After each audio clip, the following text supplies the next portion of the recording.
4, 3, 2, 1.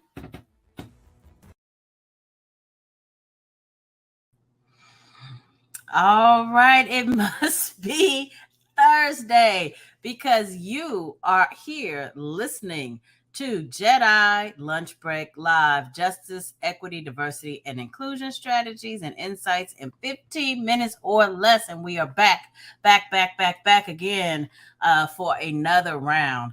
And this completes our series of 12. Can you believe we've been doing this for 12 solid weeks? We will have a bonus episode next week on July 27th, where we're going to bring back some of our greatest hits and some of our most popular pieces of advice, string them together, add some bells and whistles so you don't want to miss our special compilation that will happen next week, July 27th. But then we're going to do like the rest of these East Coasters are doing. We're about to take a break. August is about to be our time to let our hair down a little bit, relax, so we can come back refreshed, revitalized, and ready to deal with the next set of challenges facing diversity, equity, and inclusion in the workplace. We want to make sure that we're going to have a whole thing around managing some of this stuff that has come up because of the Supreme Court decision with affirmative action. We're going to be launching our podcast. We're about to be in all the places and all the spaces, but today we are here, and I want to end our series with really thinking about what we can do. One of my very first therapists said to me, and helped me a lot in understanding that at the end of the day, the only thing you really have control over is yourself. And so we would be remiss in this series if we didn't talk about what you can do as an individual, whether you are an individual from a marginalized community or not. What can you do to make the environments that you take up, and especially the workplace, a more inclusive place? Well, let's start with this. Let's start by addressing microaggressions and biases. And I want to say this from the onset. Sometimes there is this myth that the only people who are guilty of engaging in microaggressions or exercising bias are the white folks. Let me just say that. That is absolutely false. Everyone is capable of perpetrating microaggressions and being a victim of bias. Partly because we learn these behaviors based on systems.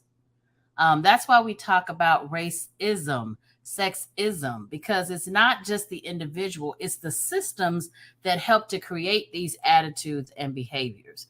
And in fact, the systems have pushed us to adopt certain behaviors that we may not even understand are in fact problematic and divisive, which is why we all have to be aware about addressing our microaggressions and biases. We have to be conscientious, and that's difficult because here's the truth of the matter.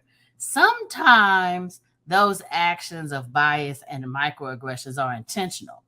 Those we might have a shot at dealing with. But the more problematic and difficult ones to address are the ones that are unconscious. And that's what I want to really focus on today. How can you really deal with the unconscious bias? Well, I gave you a clue even when describing it. It is about awareness. And when you are not aware of your own behavior, one way to check yourself is to think about and be cautious and focusing on the impact that your words, your behavior have on others. So when you are speaking to someone and you watch them close up or shut down, something has happened, and it may be something that you said. Take time to pause and check in and make sure that you haven't been that you haven't made a mistake or misspoken. Trust me, you're going to make a mistake. You're going to misspeak. You probably will indulge in biased behavior and perhaps even microaggressions. The key is to become aware of of when that happens, to look around the room for the triggers, to think about how you are embodying things like empathy and understanding and appreciation for others, to know when you might be falling into that territory. Here's the next thing. There's no substitute for just good old fashioned education.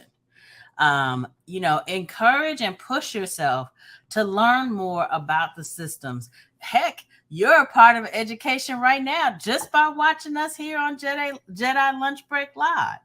But dig deeper, think about things that you can read. Look at video lists. We're going to, as part of our ongoing session, we'll start thinking about ways to populate, important video lists. There's wonderful, if you Google,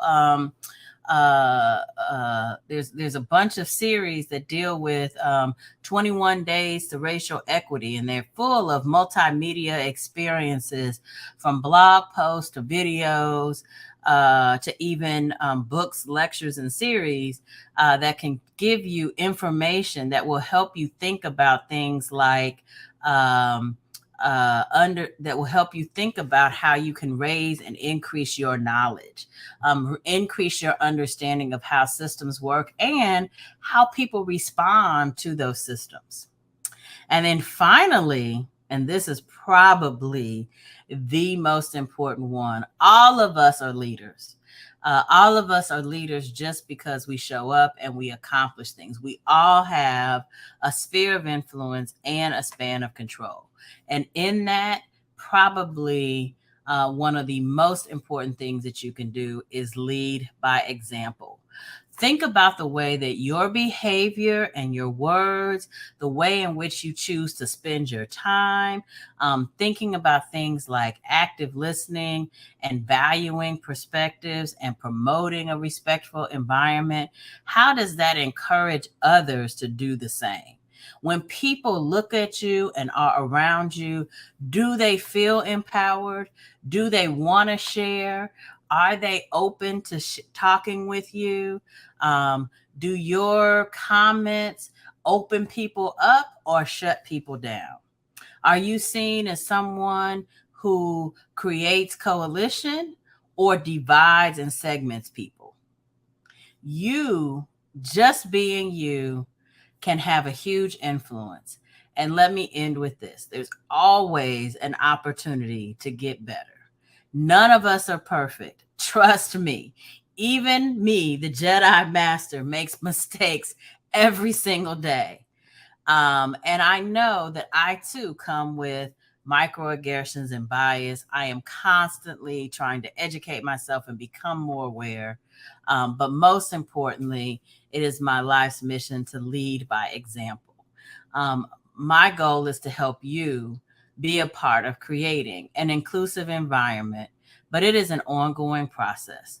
It requires continuous effort and commitment from everyone in order to foster an environment and culture of inclusivity.